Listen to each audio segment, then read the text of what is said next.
Halo sahabat-sahabat fisika, bertemu lagi kita dalam pembelajaran fisika asik. Untuk kali ini kita akan membahas tentang pesawat sederhana atau part 3 ya. Kenapa part 3? Karena kita sudah membahas tentang tuas dan juga katrol ya. Yang mau kita bahas hari ini yaitu tentang bidang miring ya. Peralatan yang menggunakan bidang miring apa aja? Ya. Yang pertama yaitu skrup yang sering kita lihat ya, yang ada di bengkel-bengkel lah ya, skrup yang runcing dia. Makanya dia agak dibilang miring ya, runcing di bidang miring. Nah, ini udah pasti bisa menembus satu papan apabila kita putar dengan menggunakan obeng dibanding dengan skrup yang agak tumpul dia, agak susah ya. Kalau tumpul dia pasti susah masuk ke dalam kayu yang mau kita mur lah ya, yang mau kita mur gitu, yang mau kita skrup atau mau kita rapatkan antara dua papan lah ya. Tetapi dibandingkan dengan yang agak tumpul ini pasti lebih susah. Gaya yang kita berikan untuk memutar lebih berat dibanding dengan ini. Nah, itulah keuntungannya. Karena kalau pesawat sederhana adalah memberikan keuntungan bagi setiap usaha yang kita lakukan. Usaha yang kita lakukan memutar tadi kan. Nah, ini pasti lebih mudah dibanding kalau bawahnya tumpul. Lebih mudah yang runcing ya, lebih mudah yang runcing. Nah, terus apa lagi? Yaitu baji. Baji itu maksudnya adalah contohnya kayak kapak.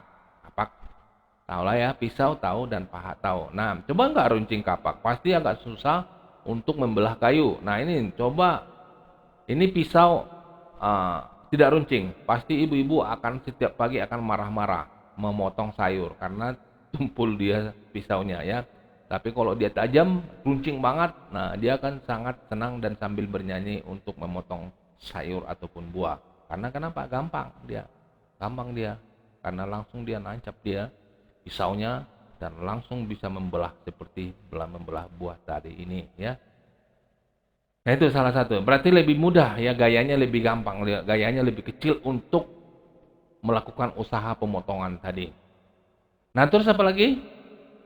Ada lagi, yang ini namanya yaitu bidang miring ya. Bidang miring ini, nah ini contohnya ada dua orang mengangkat ini ya.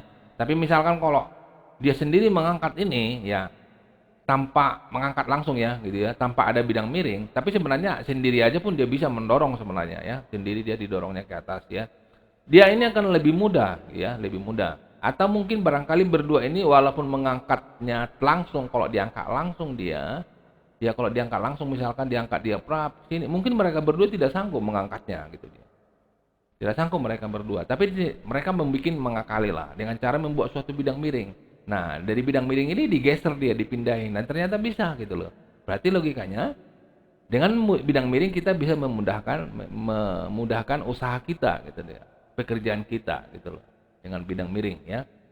Nah, contohnya di sini yang lebih kompliknya yaitulah seperti ini. Nah, ini adalah bidang miring dan kemiringannya H. Nah, contohnya kalau ini barang ada di sini, misalkan ada di sini, kita angkat langsung ke sini, mungkin berat, tidak akan mungkin bisa kita lakukan. Tapi dengan cara menggeser, dengan menggunakan bidang miring mungkin pasti bisa, ya.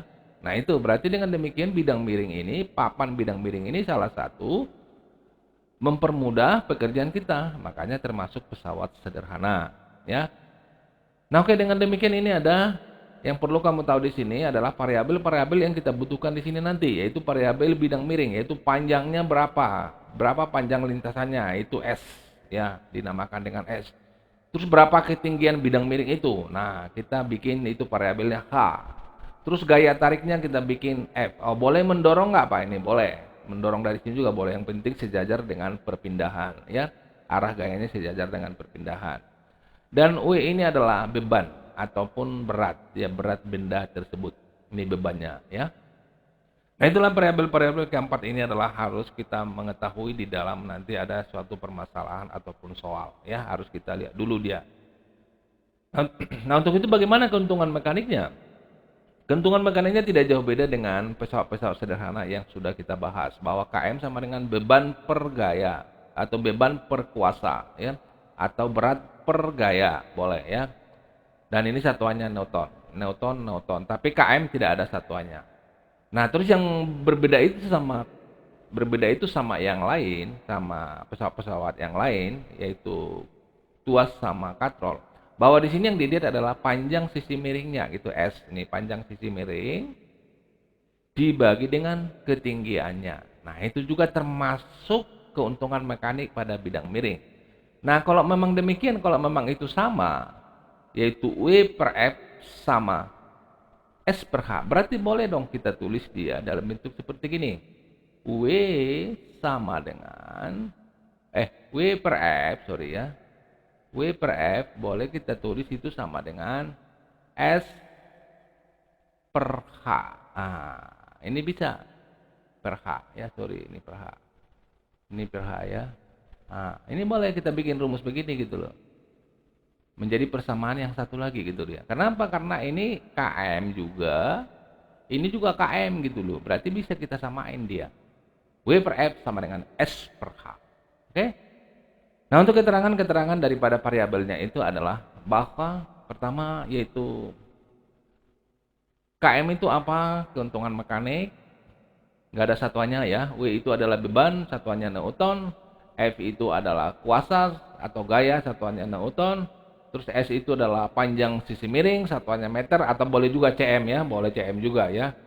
Boleh cm juga, tidak masalah ya. Karena rumusnya rumus-rumus perbandingan ya. Terus boleh juga kita gunakan tinggi kemiringan. Nah, H itu adalah tinggi kemiringan. Satuannya adalah meter ataupun cm. Oke? Nah, untuk berarti hanya itu doang yang kita bahas dalam bidang miring ini. Nah, kita bahas dalam bidang miring itu. Iya, ini hanya kalau yang dua ini skrup sama baji tidak kita bahas perhitungannya di sini ya. Hanya yang bidang papan bidang miring saja kita bahas. Oke, untuk lebih jelasnya mari kita bahas beberapa contoh soal atau dua contoh soal nantinya. Nah, yang pertama contohnya adalah seperti gini, ya, seperti ini. Tentukanlah gaya, tentukanlah tentukanlah gaya yang diperlukan menarik beban pada sistem gambar berikut ini. Oke, gampang. Ini ada udah kelihatan. Ya, ini ada ini bidang miringnya, ini bebannya ditarik oleh F, berapa gayanya. Oke, kita tulis dulu, kita kerjakan sama-sama. Kita tulis dulu apa yang diketahuinya.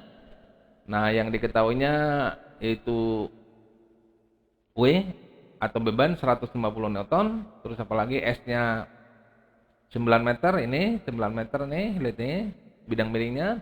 Ketinggiannya adalah 3 meter, ini lihat ini 3 meter. Oke, yang ditanya yaitu F-nya, gayanya, kuasanya. Oke, dengan demikian gampang. Kita masuk ke persamaannya. Nah, ini persamaan tadi yang kita bikin tadi perbandingan bahwa W per F sama dengan S per H. Atau boleh juga kita balik, boleh nggak kita balik? Boleh. S per H sama dengan W per F. Langsung ke situ aja kita masukin. Oke, dengan demikian langsung kita masuk. Ya, masukkan semua angka-angka yang ada. Nah, setelah kita masukkan, nah sekarang kamu lihat nih, 9 per 3 sama dengan 150 per F. Oke, dengan demikian mari kita kita hitung lagi. Berarti 9 per 3 sama dengan 3 sama dengan 150 Newton per F.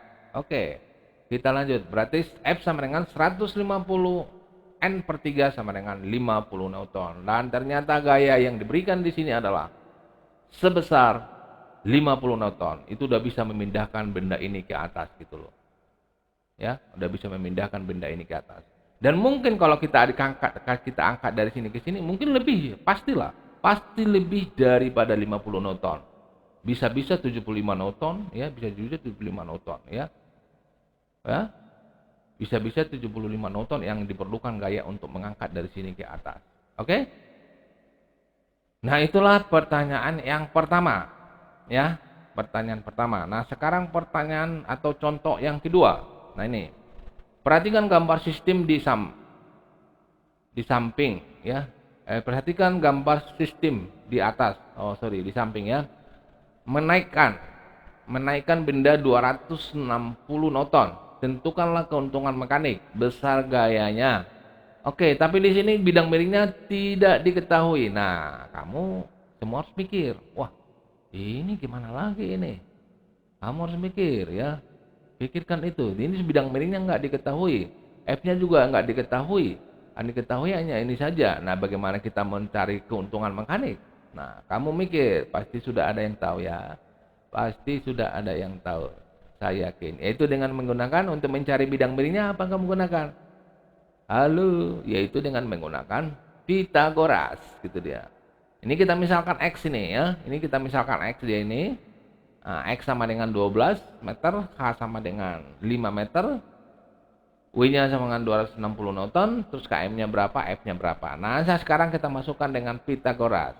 Ya, akar X kuadrat ditambah H kuadrat berarti sama dengan 12 kuadrat ditambah 5 kuadrat berarti 144 ditambah 25 sama dengan 169, akar 169 sama dengan 13. Oke, udah dapat dia sisi miringnya ini.